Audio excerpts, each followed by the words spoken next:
Anim na Sabado ng Beyblade ni Ferdinand P. Haring.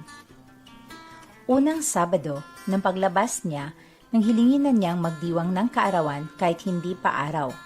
Nangumbida ako ng maraming tao kasabay ng biling, huwag kalimutan ang regalo at pagbati ng Happy Birthday Ribo. Kailangang di niya malimutan ang araw na ito. Dapat pinakamasaya ang Sabadong ito sa lahat ng Sabado. Maraming laruan.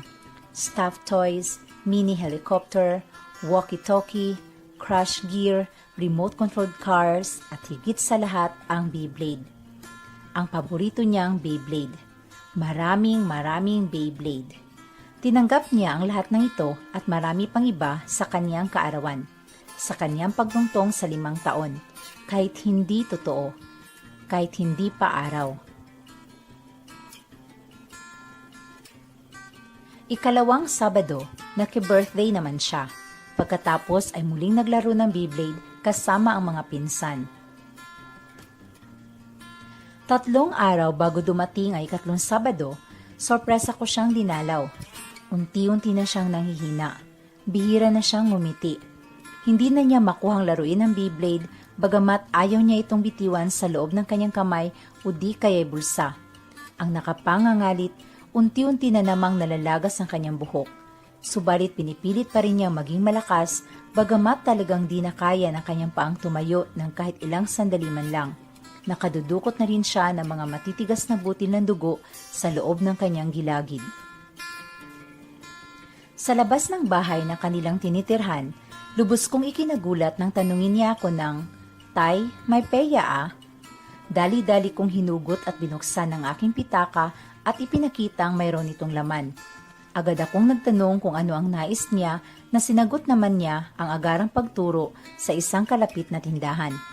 Kung mabilis man ako nakabili ng mga kending kanyang ipinabili, mas mabilis naman siyang umalis agad sa tindahan at nakangiting bumalik sa aming kinaupuan.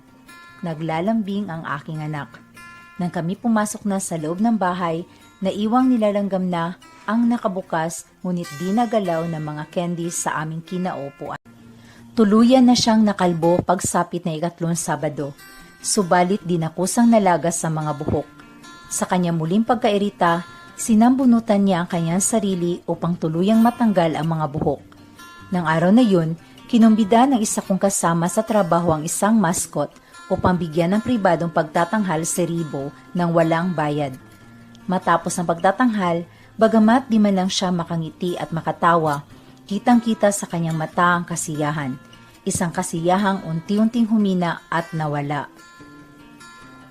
Di na maikakailang mabilis na pagkapawi ng lakas ng aking anak pagsapit na ika-4 na Sabado. Di na niya makuha pang ipasok ang PC ng Beyblade upang mapaikot ito. Ramdam na ang pagod at hingal sa kanyang pagsasalita. Kaya kahit nang dalhin ko siya sa isang karnabal, isa lamang ang ninais niyang sakyan. Ang mga maliliit na helicopter na tumataas at bumababa ang tila oktopus na galamay na bakal. At sa tuwing tataas, hahanapin ako ng tingin sa baba at malungkot na ngingitian. Pagkababa, mabilis na siyang nagyayang umuwi. At pagkauwi, humiga ng humiga at paulit-ulit na tumingin sa kawalan. Huling Sabado ng Pebrero ang ika-5 Sabado.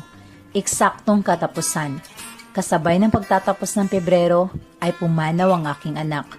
Ilang sandali matapos ang sabay na paglaglag ng luha sa kanyang mga mata at pagtirik ng mata, ibinugan niya ang kanyang huling hininga. Namatay siya habang tangan ko sa aking bisig. Hinintay lamang niya ang aking pagdating. Di na kami nakapag-usap pa dahil pagpasok ko pa lang sa pinto ay pinakawalan na niya ang sunod-sunod na palahaw ng matinding sakit na di nais danasin ng kahit sino. Sige na, Bo. Salamat sa 4 na taon. Mahal ka namin. Paalam.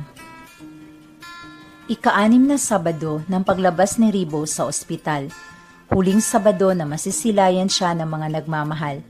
Wala na ang Beyblade at ang may-ari nito.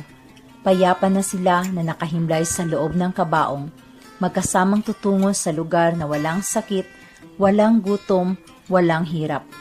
Payapang magpapaikot at iikot, maglalaro ng maglalaro, habang kaming mga naiwan ay paglalabanan at pag-aaralang tanggapin ang kirot ng pagkalungkot. Ang wakas ng kwento.